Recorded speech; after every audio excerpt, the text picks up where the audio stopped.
بسم الله الرحمن الرحيم. يا أيها المزمل قم الليل إلا قليلا نصفه أو انقص منه قليلا أو زد عليه ورتل القرآن ترتيلا إنا سنلقي عليك قولا ثقيلا إن ناشئة الليل هي أشد وطئا وأقوم قيلا إن لك في النهار صبحا طويلا واذكر اسم ربك وتبتل إليه تبتيلا رب المشرق والمغرب لا إله إلا هو فاتخذه وكيلا واصبر على ما يقولون واهجرهم هجرا جميلا وذرني والمكذبين أولي النعمة ومهلهم قليلا إن لدينا أنكالا وجحيما وطعاما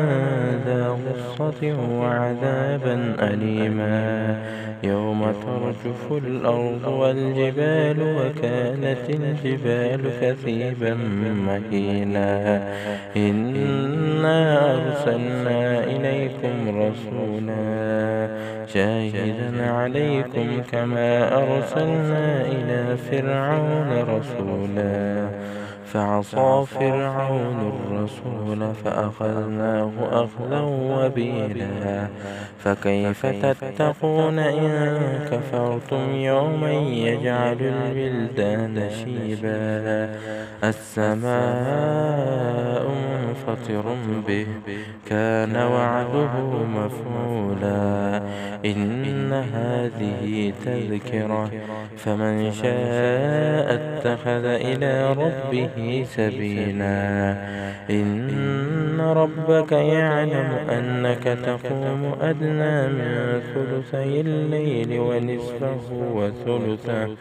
وطائفة من الذين معك والله يقدر الليل والنهار علم أن لن تحصوه فتاب عليكم فاقرؤوا ما تيسر من القرآن علم أن سيكون منكم مرضى وآخرون يضربون في الأرض يبتغون من فضل الله وآخرون يقاتلون في سبيل الله فاقرؤوا ما تيسر منه وأقيموا الصلاة وآتوا الزكاة واقرضوا الله قرضا حسنا وما تقدموا لأنفسكم من خير تجدوه عند الله هو خيرا وأعظم أجرا واستغفروا الله إن الله غفور رحيم صدق الله العظيم.